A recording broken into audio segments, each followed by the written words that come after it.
Welcome to the Fantasy NBA Today podcast.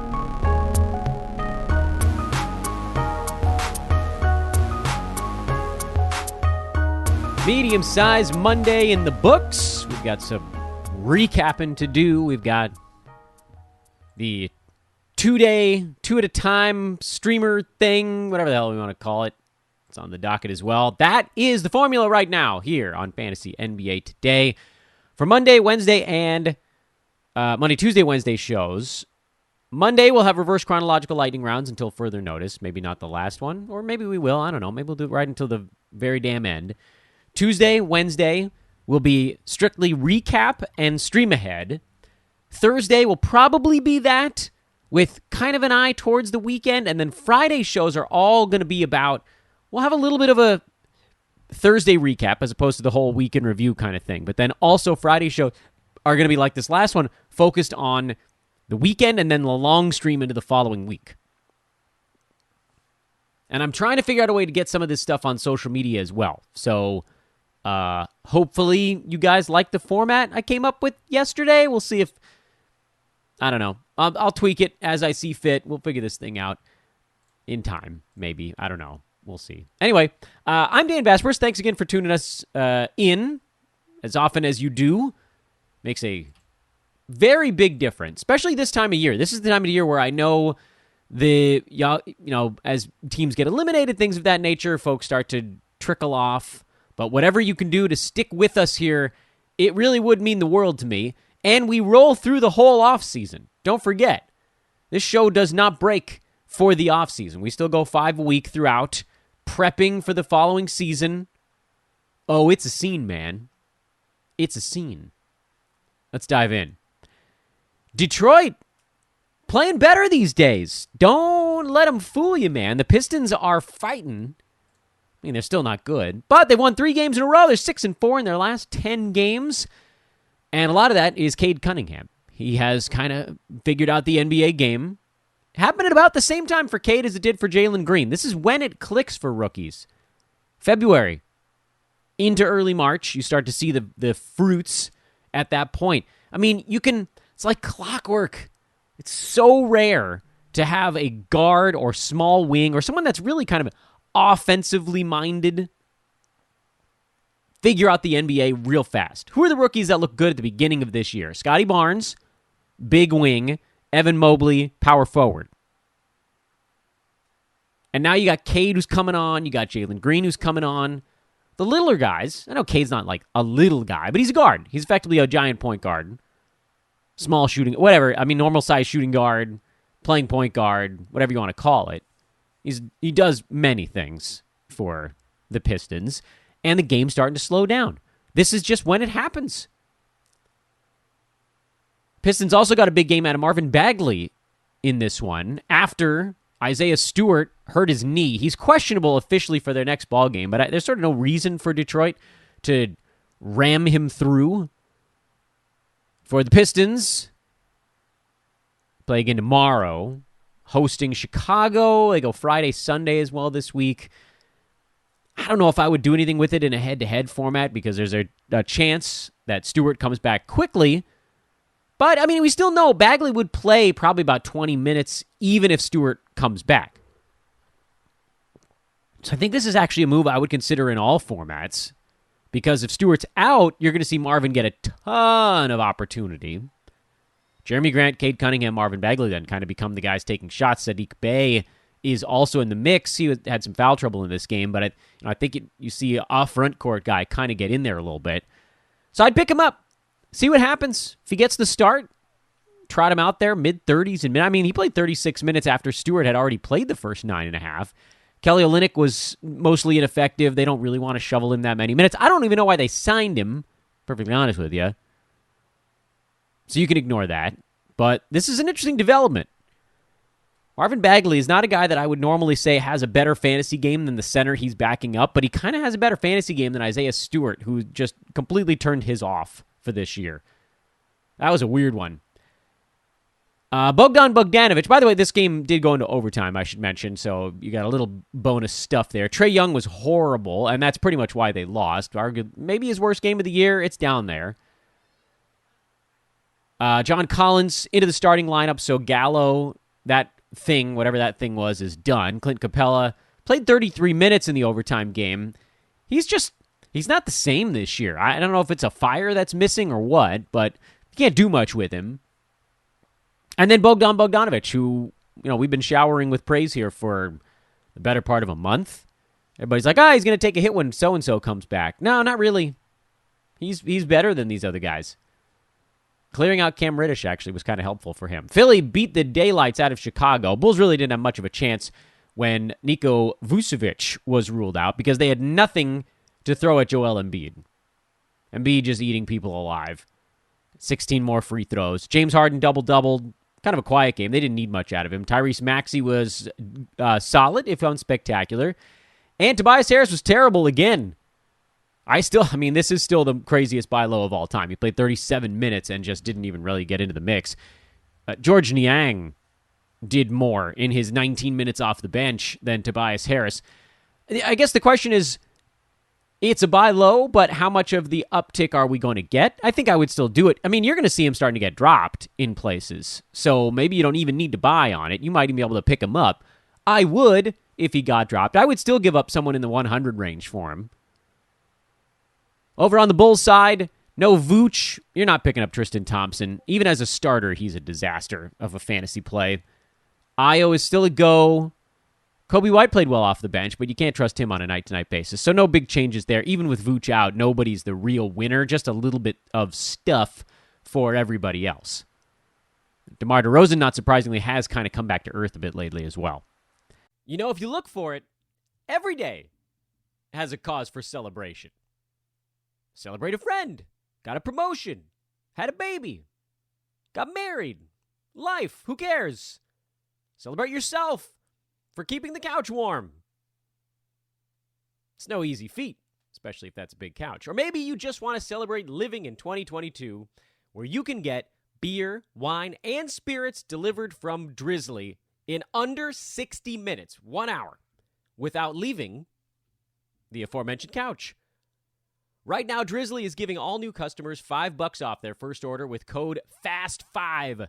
Yeah, it's like the movie franchise, Fast 5. So download the Drizzly app or go to drizzly.com, DRIZLY.com, and use promo code FAST5 for $5 off your first order. Look, it's the most convenient way to get beer, wine, and spirits. 60 minutes! 60 minutes! That's ridiculously fast. I can't do anything in under 60 minutes these days. It's the #1 app for alcohol delivery. It's so convenient. You can shop across different stores. So you can choose from a huge selection and get the prices you want, get the best deals, and turn your casual night at home into a much more relaxing casual night at home. I don't know, man. The weather sucks, or nobody wants to go out these days. It's been a weird couple of years. You're cooking. Whatever it is, this is the solution. Drizzly.com or the Drizzly app. DRIZLY. Again, use promo code FAST5. Get $5 off your first order and get beer, wine, and spirits to your doorstep in under 60 minutes. Without the ones like you, who work tirelessly to keep things running, everything would suddenly stop. Hospitals, factories, schools, and power plants, they all depend on you. No matter the weather, emergency, or time of day, you're the ones who get it done. At Grainger, we're here for you 24/7 with supplies and solutions for every industry and access to product specialists ready to help. Call, clickgrainger.com, or just stop by. Grainger, for the ones who get it done. Miami kind of started slowly in this game and then woke up, as you figured they would, and eventually just put the claws on Houston and didn't let them do anything as the game wore on. The Rockets led this game by like 7 or 8 points midway through the second quarter, I think. Jimmy Butler was good. Bam was good. Not great. Neither one of them was fantastic. Tyler Hero had a big ball game. Kyle Lowry came back, did nothing. Victor Oladipo made his season debut. 11 points and 4 assists in 15 minutes. I don't expect to see that number climb quickly. I'm not an Oladipo guy anymore. I don't think he's ever going to quite be the guy he was before, but at least keep one eye on him. I'm willing to admit that there's a chance I'm wrong here. I don't think I am, but it could be. What if he gets ratchet it up and he becomes the starting shooting guard over Duncan Robinson, he could. Or maybe they go a different size. PJ Tucker goes to the bench. Nah, they'll keep hitting it. They like Tucker's defense. I think they like Duncan Robinson for his floor spacing, too. I don't really know what Oladipo's gig is going to be with this team if he ever gets ramped up to like 22, 23 minutes a ball game. I don't see him getting into that 26, 27 range. That feels like pushing it. No Christian Wood. Alperen Şengün got the start and was meh. He's worth another start if Wood has to miss another ball game. I don't get the feeling Christian's expected to miss more than a game, but I guess you never know. I wouldn't do anything with this information early, is kind of what I'm saying to you guys right now. Rockets are off today. They're back on tomorrow. Roto, you could pick him up. There's just more interesting stuff out there right now than Şengün, who, by the way, there is we can call it a twinge of vindication for me yelling about don't stashing for 4 months, and then it totally didn't work out. KJ Martin had a nice ball game. Not for any particular reason. Jayshawn Tate just kind of got yanked around a little bit. I mean, the real news with Houston is that Jalen Greene is kind of figuring out the NBA. We just talked about it with Kade Cunningham. Jalen, another 20-point ball game, efficient. Didn't get the defensive stats, didn't get the rebounds. Didn't get to the foul line and make anything there. But look at the competition here. The Heat are a really good basketball team, and he had another decent ball game. Kevin Porter Jr. was actually okay. But, you couldn't pay me enough to start him in a category league. Let's keep moving. Portland, completely obliterated by Minnesota. I clowned on Brandon Williams for not doing any peripheral stuff, and he must have heard it because he went full peripheral stuff in this ball game. I mean, what can we say about Portland at this point? First of all, Drew Eubanks, who was the guy I thought would be sort of the consistent plotting type, got massacred again by Karl Anthony Towns. No huge shame in that, but only got off 6 shots, only made 1 of them. I still like Eubanks. If you're a starting center in the NBA, I'm willing to give you a shot on my basketball team, my fantasy basketball team. Anthony Simons is the big question mark. We don't know if he's going to miss additional ball games, but if he does, it seems like Williams is the dude who's out there just grabbing up all the usage. And so that actually does change the trajectory a little bit on Williams, who when Simons was around was purely out there to take jump shots. He was just out there shooting when they threw him the ball. If he's going to be expected to create now with Simons out, and Josh Hart's going to be expected to create a little bit. I mean, Portland shot 28% in this ball game. 28%. That's atrocious. That's one of the worst you'll see from anybody all season long. The other name I mentioned on a podcast yesterday, because the only other one I did this week, was Keon Johnson, who came off the bench and had 26 pretty decent minutes, actually, in this one. Made his free throws, had some rebounds. I guess pick up Brandon Williams, because if Simons misses more time, and Portland goes again tomorrow, and then they're off for a couple of days, so maybe Simons is back on Saturday. I don't know. They got 4 games next week. I would feel much more confident about this in a roto spot where you're not worried about maximizing games played. But to that end, yeah, that's fine. Go ahead and pick up Williams. If Simons is out, you can start him. Expect him to get another 15 to 20 shots based on the guys around him. I think I would probably start Eubanks in that game too. Crazy though that may that one's going up against Gobert. That's not a good look. Hart you start. I don't think you can trust these other guys. Trendon Watford started, played 30 minutes, and he was fine. He fouled out. It's just not much upside on a team that, the players just aren't good enough. Sorry to the Blazers. I mean, I know they're trying to lose games right now. There's just, they took the exciting guy out of the lineup. Kind of needs Simons to get any of these other dudes open. So if you want to dump Eubanks, I have no problem with that. I mean, he's not an upside play either. He's a plodding number 2 or 3 center on your fantasy team. That's kind of what he was before. I was hoping for some field goal percent upside. Not against Kade. And then Williams, he's the one, but only to me when Simons is out. Keon Johnson's a maybe. Watford's a maybe. I wouldn't take chances on him. This game was over early. Minnesota didn't have to play their guys very much. Kade put up a big line in 24 minutes. Naz Reid got to play a bunch. Nice blowout numbers there. Malik Beasley, good ball game. He's streamable. While D'Angelo Russell and Anthony Edwards are still out. Double check, make sure neither one of those guys was in the ball game and said something dumb here on the pod. Pat Beverly was back, though. He had a pretty well-rounded line in 22 minutes. And then we figured Jaden McDaniels would have a better ball game. He didn't end up having to do all that much. That's the downside of winning in a blowout. You end the game early, there's not that much opportunity. You're going to give other guys, the randos, the bench dudes, are going to see some bonus run. Anyway, not much changes there for me. I think you can keep streaming Beasley, especially when two guys are out. That's a pretty easy call at that point.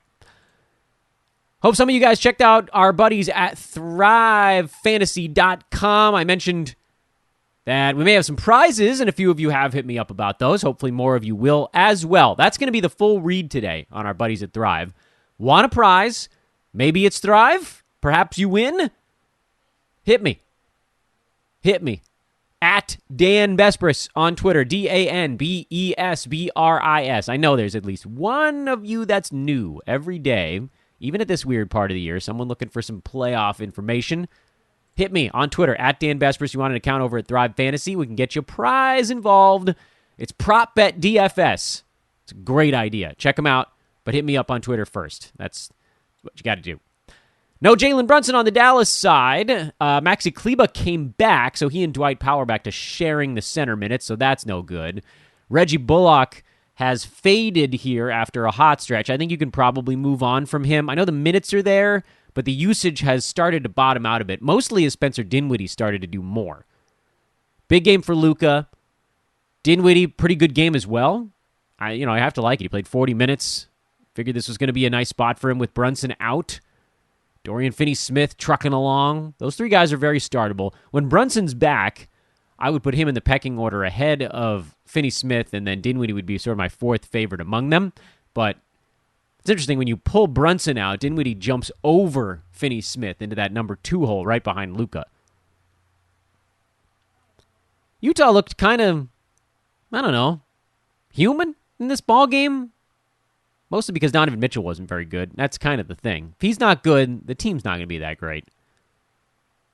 Against a good defense like Dallas, they're going to need someone to throw those punches. At least our guy, Rudy Gobert, continued to truck along, 12 and 13, 3 blocks. Made all 6 of his free throws. What? Yeah, we'll take it. Oh, Rudy. Missed some time in there, but we still love you. Second rounder, as per usual. And the Spurs beat the LeBron-less Lakers 117-110. Russ had a Russ-like evening, missed a ton of shots from wherever he was standing, field, free throw line, whatever. What a disaster of a fantasy season he's had. Austin Reeves was a plus 11 in a game the Lakers lost by 7. You guys can do the math. They're minus 18 when he was off the floor. Yikes! He needed to play more than 27 minutes. Dude needs to play 35 a night right now. With no LeBron, you've got all sorts of options on the Lakers. THT is usable. Melo, he's been fine anyway. Malik Monk is definitely a go when LeBron's out. I would expect LeBron to try to get back for the next couple of balls. Lakers are actually in jeopardy of falling out of the play-in tournament. They beat the Warriors and they come back and lose this one. Brutal. Spurs were without Devin Vassell and Lonnie Walker. And so the question was, well, who's actually going to play? And the answer was Josh Richardson. Out of the woodwork, man. I'm not going to take the plunge there. Pop, by the way, tied the all-time wins record with this victory, and it didn't even seem like he really wanted it all that much. I don't know how the Lakers didn't put in someone to deal with Jakob Poeltl. They could have gone offense-defense at some point in that ball game late. Whatever. Sometimes I wonder if the Lakers actually want to win these ball games either, if they're like, we're tired. Denver beat the Zombie Warriors by 7 only, which is kind of a note in and of itself. Jokic played in the back-to-back and could not make a free throw to save his life. Very weird. But triple-doubled again, 32, 15, and 13. No Will Barton, which is always the time Monte Morris gets it going. We know that is sort of a 1-to-1 correlation. And that's as far as you go with the Nuggets. Easy peasy. Warriors side, if you picked Jordan Poole, Moses Moody, Jonathan Kuminga, Kevon Looney, those were your winning streamers. Poole was the easy one. That was a lay-in. And then we figured Kuminga would have a decent ball game. He did. We figured Looney would at least play like near starters minutes. He was kind of like the safe floor guy. And then Moody was the one that was, hey, if he's healthy, do we dare? I didn't have the stones to play anybody because Jordan Poole was already rostered and I wasn't taking a plunge on these other dudes. But that was gross. Gross lineups. Warriors, this was a reschedule, so they decided to just throw it in the dumpster heap of history. And so can we. Nothing to take away from that ball game. Nada. Zip, zilch, zero. Kings are not surprising at all. The only thing we've been keeping 1/4 of one eye, so like 1/8 of available eye space, is Dante DiVincenzo. And that's basically, is there any chance he might play his way into consistent 27, 28 minutes? And the answer, I believe, is no. So you just stick with Fox, Sabonis, and Barnes on the Kings side. Keep it simple. And for the Knicks, what are you going to do, man? Like trying to figure out, Burks cooled back off again after a few good ball games. I think you can stick with that okay. Mitchell Robinson played a minute 40 and then left with an illness. He got himself into foul trouble, never came back into the ball game. It's non-COVID. But boy, for us Roto Games cappers, we wish he would have just sat it out from the front end. Yuck. Jericho Sims was in foul trouble. Taj Gibson ended up playing most of the available minutes in this one. I'd go pick up Taj Gibson. Knicks are gross. They have been for a long time. I still think you can start Burks. Obviously, Julius Randle. Evan Fournier's cooled back off a little bit. If you want to move along there, I'm actually okay with it. This is, you can't sit on guys at this time of the year in basically any format. To the Knicks' credit, they do have an okay schedule this week. They go every other day. Next week, their schedule gets clunky. You drop them beginning of next week, and then they go back to 4-gamers a couple weeks after that, if your playoffs go that far. But, whatever. Honestly, I really wouldn't be that upset with you if you only had Julius Randle. I just happen to think that Burks probably stays above the cut line. RJ Barrett has been a very good points league player this season, and he sort of floated in and out of 9-cat value for a week at a time, like 1 week out of every month, give or take. And unfortunately, and I hate to say this at the end of it all, not a massively eventful Monday evening. I would say if LeBron misses more time, that's a thing to keep an eye on. Portland, if Simons misses more time, that's a thing to keep an eye on, and you could kind of get a jump on it with Brandon Williams if you wanted to. But to me, the most interesting thing is probably the Marvin Bagley ad. But that, again, that's tied to an injury. Pretty much everything that happened was tied to an injury on Monday night. So who do you think is going to miss the most time? Simons, Isaiah Stewart, LeBron James? There's an ad for all three of them, but we also don't really know. Those guys could be back in one game, and you could blow a head-to-head move on it. So it does make more sense in a Roto Games Cap format. I'm totally fine with you guys taking a stab on any one of those three. And when I say those three, I just mean fill-in. Like for the Lakers, it's probably THT is the guy that goes from not startable to maybe startable. And with Detroit, it's certainly Marvin Bagley. That's a pretty easy one. That one jumped out at us with hands waving. It's a wacky waving inflatable arm flailing tube man just screaming, "I'm your pickup!" And then Portland Brandon Williams is kind of the same story. I think I'd probably go Bagley over Williams over THT. And the Bagley-Williams one is a bit more of a coin flip, and then Horton-Tucker is way down below both of them because there's just not much there. And I think LeBron probably tries to get back quickly because Lakers, man. I think Anthony Davis gets reevaluated in a week. They could really use that. Man, could they. Oh, they could use a lot. Yuck. Yucky. Lakers are yucky. All right. Let's talk streaming, but first, a reminder of our two partners that I didn't tell you about on yesterday's podcast. That's our friend at expressvpn.com/hoopball. By the way, shout out to one of my Twitter followers who hit me up, let me know that they did use the code, got themselves that ExpressVPN. Nice job, dude. I hope you're enjoying it. It is really a really neat thing. If you're into the privacy element, I dig it. That's not really my jam. I don't care that much about that. Maybe that's dumb of me. It probably is. But I love the fact that you can disguise your whereabouts. I don't need people knowing where I'm at, so then I can use streaming services the way I want. ExpressVPN.com/hoopball, 15 months for the price of 12. Let's get a few more of those subs out there. And MyBookie.ag. Promo code there is hoopball. Unlocks a bunch of deposit bonuses the first time around. check them out as well. If you're into sports betting, you can follow our guys over at Ethos Wagering. They do a terrific job, and they've been hot, which is cool because they're not forcing it. A couple plays a day, spot picking. I like it. I really like what they're doing over there. Blake LaWatch running an excellent division for Sports Ethos. Really just like a professional setup. That's Ethos Wagering, by the way, on Twitter. I'm at Dan Vesperson on Twitter. I hope you guys will give me a follow because we're going to talk streaming on social media as well. But as I promised on yesterday's show, we're going to look at this night and then the following night like we did on yesterday's. We talked about Monday, we talked about Tuesday. So today we're going to talk about Tuesday and Wednesday. So there will always be a one-day overlap on our streaming look. Here's what you need to be looking at. 3 games in 4 nights, 5 games in 7 nights, 6 games in 9 nights. Those are basically your winning stream distances because I don't want you just picking up for a back-to-back unless it's like one category that you just absolutely need to hammer and you're going to do it out of one roster slot. You should be able to pile up a ton of extra games played if you're looking for those 3 and 4s, 5 and 7s, and 6 and 9s. And they're out there.